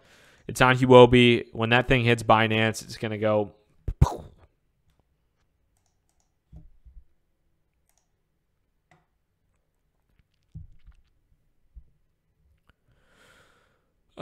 To be frank, IPA, that sounds good. I like my coffee sweet. Now, you like your coffee tasting like milk with sugar in it, bro. Drink your coffee like a human being. So, unsubscribe if I drink coffee with milk and sugar. No, Dave, I'm kidding, brother. I'm kidding. I still love you. Maybe not as much, but I still do.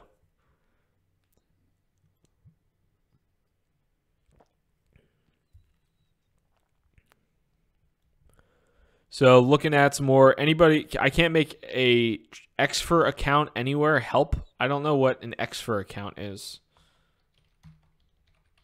What the heck is that?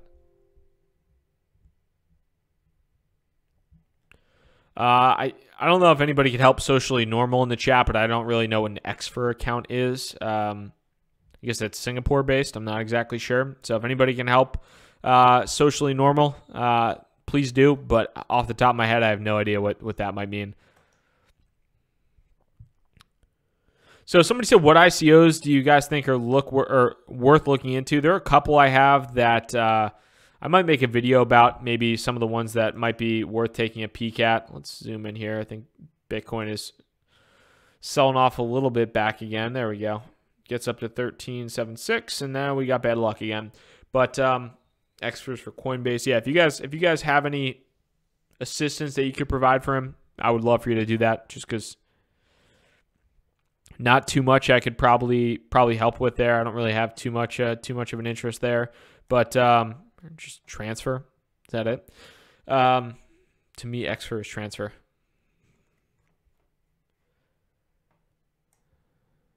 A transfer account. I'm not sure why and how you can't make a transfer account though. So, but looking at some of these, looking at some more of these questions here.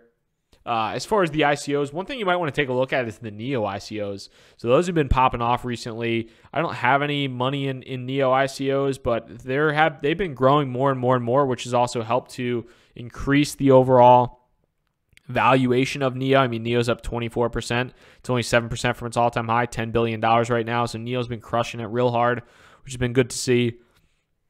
A lot of Neo fanboys out there. $164 Neo, which is crazy. I got into Neo back in the day at $6 and sold it $38 after it crashed from $55. So maybe I shouldn't have done that, but it is what it is.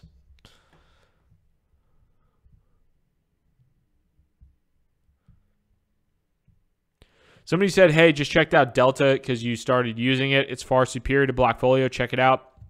Yeah, I've been liking the Delta app. It's free. I don't know. There's like a beta paid version as well. I'm not sure if anybody's used the beta paid version of Delta, but Delta's pretty legit. Syncs pretty quick. I haven't had one time where its servers have ever been down or anything like that, which definitely happened quite a bit with Blockfolio. The interface might be a little bit cleaner as well. So that's pretty solid too. And I'm actually in a group with I'm in a Telegram group with the founders of the Delta app. Maybe I can have them on the show sometime as well. The Delta interface is ugly AF though. I don't know. It's not too different than depending upon how you, I'm sure they'll update it, but depending upon that versus Blockfolio, I mean, it's preference. I mean, they're both free though, so I literally still have both on my phone. It's really just a matter of preference for what you like. I mean, free apps, when you're getting shit for free, how much can you really ask for, right? Is there anything I can research to sort of predict if a popular ICO coin will dump after it hits exchanges? So I would say if an ICO sells out, then it's probably not going to dump when it hits exchanges, depending upon the actual excitement level. You really need to examine the overall just market sentiment. You need to examine like the Reddit groups, Twitter, see what's happening, see if there are people that missed out on the ICO that are excited about the ICO, because they will buy it, they will scoop it up on the exchanges afterwards. Also, you might want to look, and I don't know if it's going to be publicly available, but if you can find out the pre-sale discount percentages, the biggest problem with a lot of ICOs in the past, and I think one of the reasons that ICOs really cooled off in general, or there was and there still are a lot of ICOs where they have these pre-sale investors. They might be VC firms or crypto hedge funds, and basically what happens is these crypto hedge funds will get a 70. Let's say a coin is ICOing for 25 cents. They're having a main sale ICO for 25 cents. They'll sell their pre-sale to strategic, quote unquote, strategic investors for 5 cents or for 10 cents. And there probably isn't a lockup on those tokens. So they'll get the tokens the second they get them. And there is a possibility and really no way for a lot of people to know whether or not they're dumping them on your head the second they hit exchanges at 25 cents, because that's where most people bought in from and that's where they'd be willing to part from. So that's a massive issue that's happened previously with a lot of these ICOs and something that you probably want to look into. But overall, I think a lot of it's just, did the ICO sell out? Is there a lot of people that didn't get into the ICO that want to buy it? And if so, then that will definitely help it pump through the moon.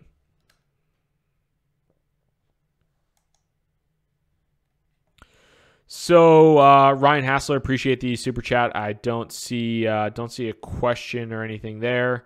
If you have one, certainly try to let me know as much as possible.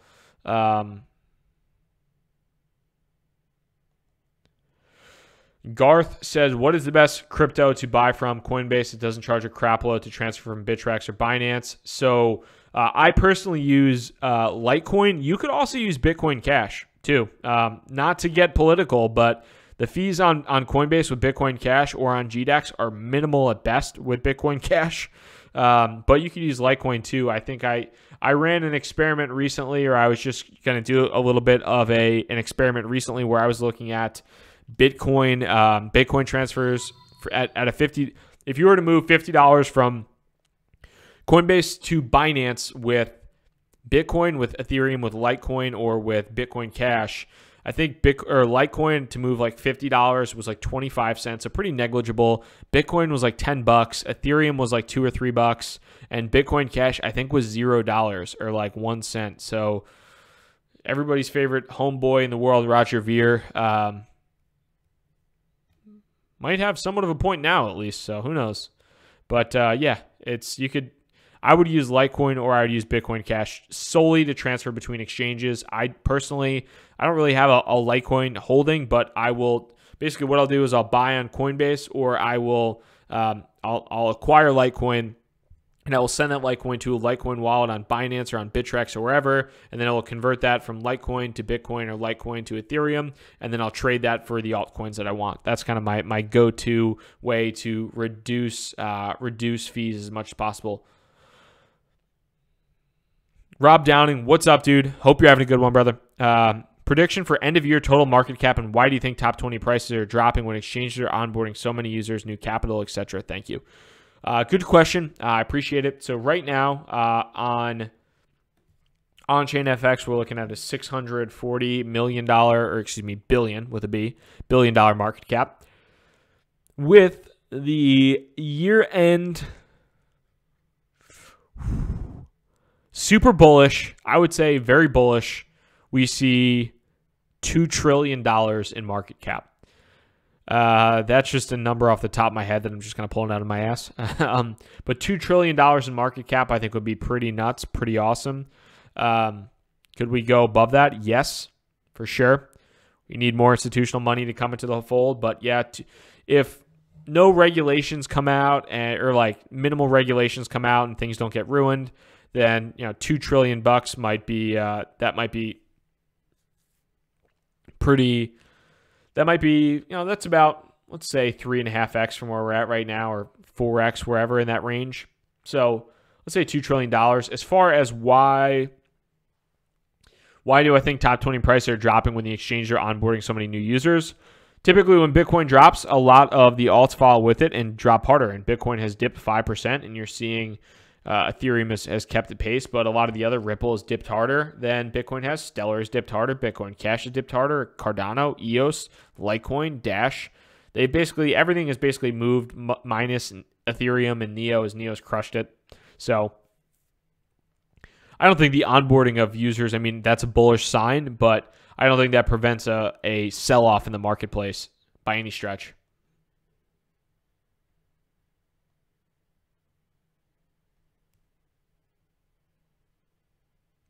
Listening from the gym, drinking water. You're not drinking beer in the gym? Softy. No, I'm kidding.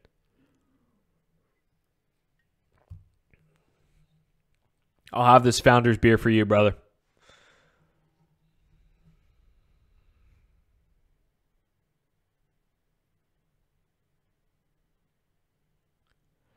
Yeah, somebody said send from Coinbase to GDAX to Binance. Yeah, that's the move. That's what you want to do. For sure. Singularity.net was my question. Any thoughts? I stuffed the super buy earlier. Thanks. Love your work. Sorry about that, Ryan. Appreciate it. Let's see here.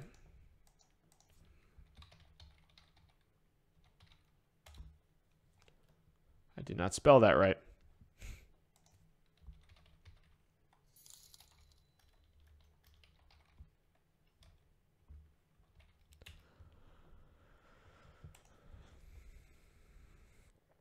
Oh, these sons of bitches. These guys, raised like $30-something million in like 6 seconds or something ridiculous for, what is this, like a her robot? I haven't looked into them too much.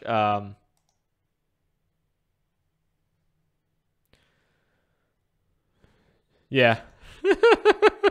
For a robot called Sophia. What's up, Sophia? Yeah, as far as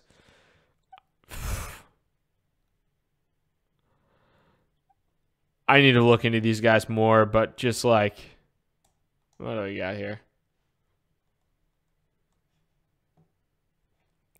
AI, Sophia, blockchain, buzzwords. Surprised there's no privacy governance. Maybe this is a privacy governance play as well. Where's Sophia's LinkedIn? That's what I want to know. Where's Sophia's LinkedIn? It's not working. No, I haven't had a chance to go through these guys enough. I know they got a ton of press when they got a ton of press after they had that ridiculously quick raise. So that's good on them. But how they can execute on that, I do not know off the top of my head. So I need to do more research on these guys.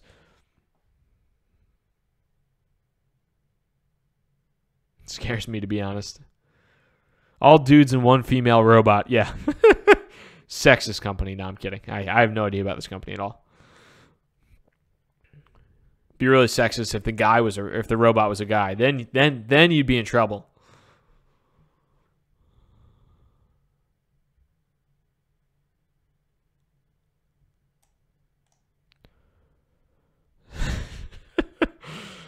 Guys, no more BitConnect questions. None. Why does it have that red circle next to it? Let's scroll down to the sectors and let's go to the scams. Not even possible scams. Let's go to the scams section. Ah, whoops. Whoops. No more. I get they're getting DDoS'd. Yes. You can't access your loans. Nobody told you.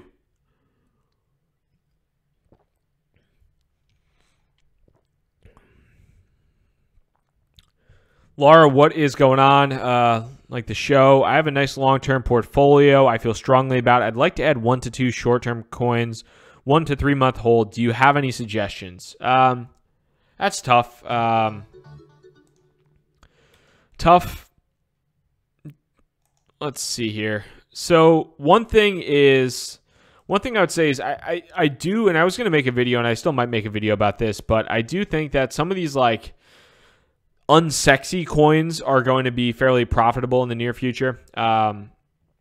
Whether it's something like Ethereum Classic, which has shown a lot of momentum recently. It's down 7% today, but Ethereum Classic has shown some nice momentum. Zcash has not really done all that much, but I think Zcash is kind of... I feel like some of these just older, more established tech coins, but they're just not sexy to the newbies. I do think that those are going to pump at some point in time, and I do think that they will do well, and I think it's a matter of time. And I think if you're looking maybe for some shorter holds that might do well, I'm not quite sure what a private key is, guys. It's definitely not basic crypto knowledge.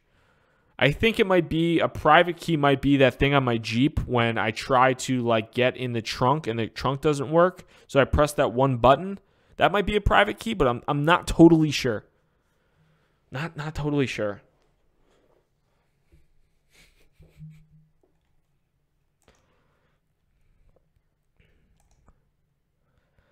PayPy Alpha out. Alpha is not spelled with an F. What's up, Lotus? Thoughts on 131, your thoughts. So we could take a look.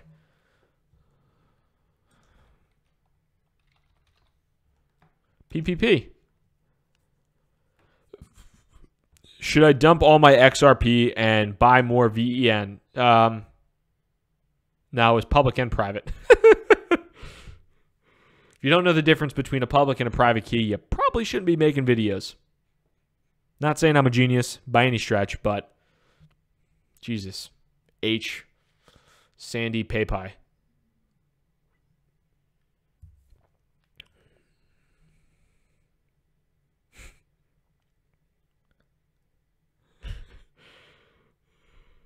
Yeah, if you don't know what a private key is, I got a $499 BitConnect course I could sell you anytime you want, fellas and ladies. Teach you how to build an online presence. Make videos with clickbait thumbnails. Rack up those affiliate fees, baby.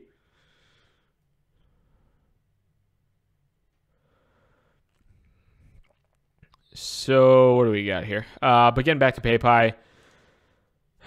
Nice, I would say pretty fairly steady run as far as the alpha goes. I would say that's, depending upon what it is, if it's announced, I'm assuming it's been fairly priced into the market. This is one I talked about at some point in time on one of the recent chats.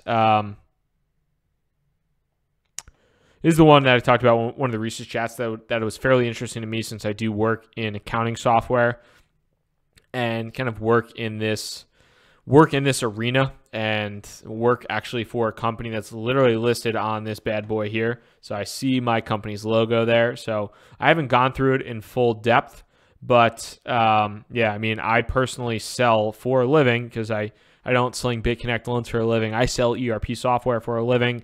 So this is pretty interesting to me, but I haven't gotten a chance to dive through the white paper. So this would be pretty cool, though, to see like how blockchain pops into how some of this stuff kind of rolls out long term.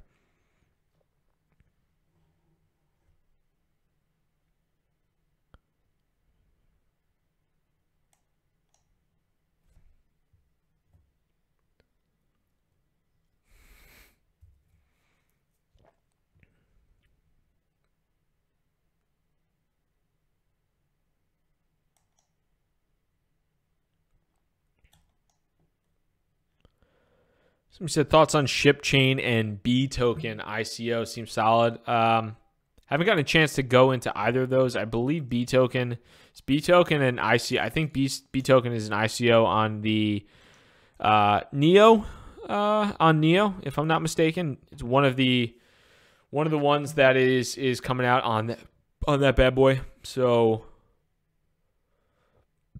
what's up, Tova? What do we got here? More in the ICO. Take a look. Home sharing platform. I think. So we've talked about these guys before a little bit. Trying to be like a decentralized version of Airbnb. There's a couple other ones doing that. The big thing with that is that like everybody says they're the next version of Airbnb, but how many of you, if you guys are going to stay in a hotel, if you guys are going to stay anywhere, would you rather stay in a nice hotel that, or not in a nice hotel? Would you rather stay in a nice Airbnb that has a bunch of reviews, that has a good experience, or would you rather stay in a decentralized Airbnb, in a decentralized B token or something? Yeah, I don't know. Airbnb crushes it. Do I think most people care about the commissions? Maybe. But for the most part, I think people care about a solid experience, and people care about sleeping in a bed that's clean and that's nice and that they get reviews on, and that's what they care about. I don't think a lot of people care about decentralization when it comes to home listing and finding accommodations, but maybe that's just me. So again, I'm not on the every single thing in the world needs to be decentralized, but I'm also maybe not as progressive as some people there. So who knows? Maybe they crush it, maybe they don't.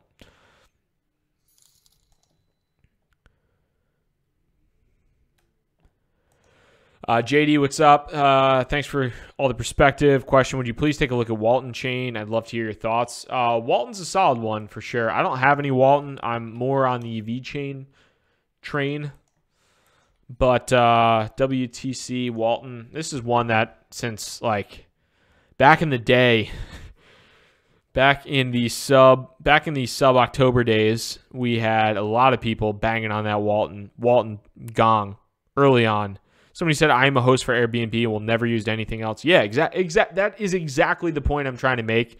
If you are on Airbnb and you rent out your house every single day or whatever, you rent out your house anytime you want and you crush it, why would you ever go to anything else if there's any uncertainty there? I don't really see it as much. So that's me. Both the people that stay in the Airbnbs as well as the hosts, it's all about the experience. It's all about the experience and how profitable it is and all that stuff. So Tyler, I've seen you mention bread a bunch. I have bread in my portfolio. I have a small portion of bread in my portfolio. It's not massive, but I do like bread. I do think it'll be successful long term, and I like it. But Walton's crushed it, especially in the past couple of days. I mean, Walton 2x their 3x the market cap. What do we got here? Let's see what I'm just curious what VeChains looks like in comparison. Damn, dude, that's ridiculous. That's nuts. That's crazy. We'll go back to Walton.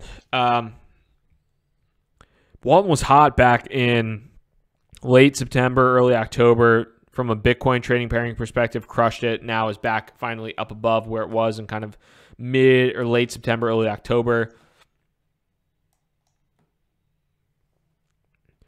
It's an interesting use case. It's somewhat, I don't want to say it's somewhat of a moonshot, but it's definitely an interesting use case.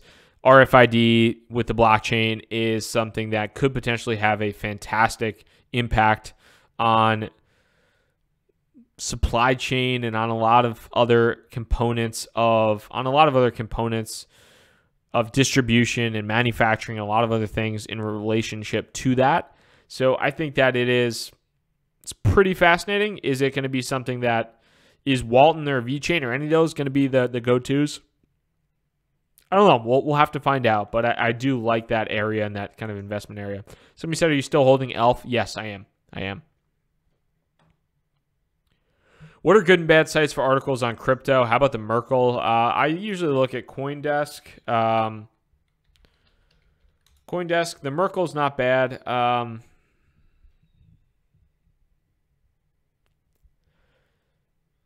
CoinDesk taking a little vacation, maybe? I don't know.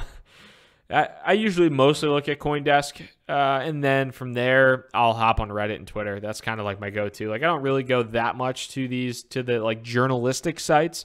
More like Reddit and Twitter for me personally. Who? Thoughts on OAX, DEX with a strong banking team? I participated in the OAX ICO a while back with a tiny portion. I liked it. I haven't. One second here. I haven't gotten back into it since I took a little bit of profit after the ICO, though. What are your thoughts on the Titanium ICO and Electronium, please? I haven't looked at the Titanium ICO.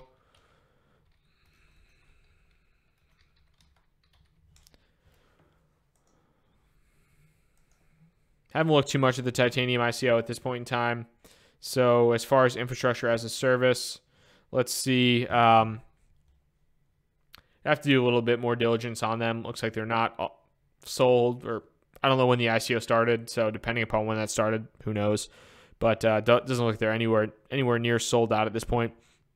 Electronium, I am not the biggest fan of Electronium from a. I get a lot of shit for it, and I gave Electronium a lot of shit back in the day because it was basically a fork of Monero, and they ran their ICO, and then they released their token, and then they didn't release the token to the ICO investors, and they were letting people mine it. So I didn't like the way they did that. So I personally am not a fan of Electronium. It has performed well, though, although everything has kind of performed well for the most part. So I don't see anything technically about Electronium other than a marketing spin that is of any interest to me whatsoever. However, Electronium has crushed it since their ICO. So that is something you can take into mind. You can say, yo, screw you, Bobby, you were wrong and I'm right. And in that case, yeah, go for it. But yeah, I'm just not, it's not my cup of tea. Not my cup of tea at all.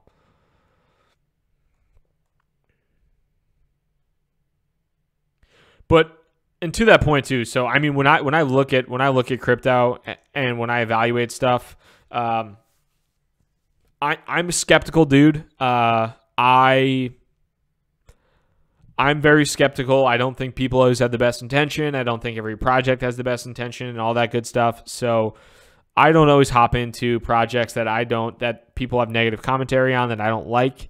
So yeah, I didn't love the way Electronium treated their ICO investors, and I didn't see anything that was like, holy crap, that's incredible. But that's just me. Guys, outside of that, I've been going for coming up on 2 hours now, so I am probably going to take a little bit of time here to relax, maybe play a little bit of Call of Duty, or probably should actually read a white paper because that's what I should be doing and not playing Call of Duty. But probably going to take a little bit of time to relax and enjoy myself. I hope you guys had an enjoyable little crypto happy hour here. Got some questions answered for today. Sorry if I wasn't able to answer all of your questions, but I definitely tried to, so apologies if I didn't get to that. Thank you guys really so much for your time. I hope you have a fantastic day, night. Get ready for another daily video coming out tomorrow, and we will be doing another YouTube Live Crypto Happy Hour tomorrow as well. So same time, same place, 8 p.m. Hope you enjoy it. Crypto Bobby signing out. Have a good one. Peace.